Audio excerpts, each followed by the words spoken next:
একটা কবিতা শুনতে যেন অতি সাধারণ শব্দ, কিন্তু যদি বলি একটি কবিতা এক রাজ্যের সর্বনাশের কারণ হয়ে দাঁড়িয়েছিল।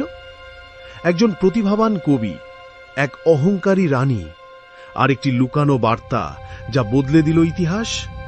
সে সময়ের কথা যখন রাজ্য চালাতেন এক শক্তিশালী রানী, রানী আলিয়া। তার রাজ্য ছিল সুবিশাল, কিন্তু তার অহংকার ছিল তার চেয়েও বড়। রাজপ্রাসাদে কাজ করতেন জারা নামের এক কবি, যিনি প্রতিদিন রানীর জন্য লিখতেন কবিতা। জারার কলম ছিল শক্তিশালী, তিনি রাজনীতির গভীরতা বুঝতেন, কিন্তু প্রকাশ করতেন রূপক আর কবিতার ছন্দে। দিন জারা লিখলেন একটি ভিন্ন রকম কবিতা। সেখানে প্রশংসা ছিল, কিন্তু লুকিয়ে ছিল প্রশ্ন। দরবার হাসি আর করতালিতে মুখরিত হয়, সবাই মুগ্ধ। রানীর মুখেও প্রথমে হাসি, কিন্তু তারপর সে হাসি জমে যায়। তার চোখে পড়ে কবিতার ভেতরের সত্য। এটা তো কটাক্ষ। রানী রাতে রাজমন্ত্রীদের ডেকে পাঠান।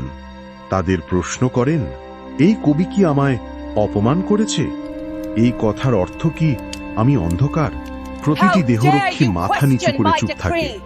রানী এবার গর্জে ওঠেন, যে কবিতা অপমান করে সেই কবির কলম ভেঙে দিতে হয়। তার মাথা যেন রাজপ্রাসাদের সামনে প্রদর্শিত হয়। পরদিন সকালে দরবারে ঢোকে দুই সৈন্য, জারাকে ধরে নিয়ে যায়। তিনি বলেন না কিছু, শুধু চোখ তুলে একবার প্রাসাদের দিকে তাকান, তারপর শান্ত গলায় বলেন, আমার কবিতা আজ নয়, কাল কথা বলবে। প্রজারা হতবাক। জারা ছিলেন প্রিয় কবি, সত্য বলার সাহস ছিল যার কলমে। তার মৃত্যুর খবরে শহরে নেমে আসে স্তব্ধতা, কিন্তু চুপ থাকেন না কিছু তরুণ। তারা সেই কবিতাটি লিখে ছড়িয়ে দেয় শহরের দেয়ালে দেয়ালে। এই কবিতার মধ্যে প্রজারা খুঁজে পায় তাদের নিজের কথা। রানীর দম্ভ, করের ভার, অনাচার সবকিছুর প্রতিবাদ।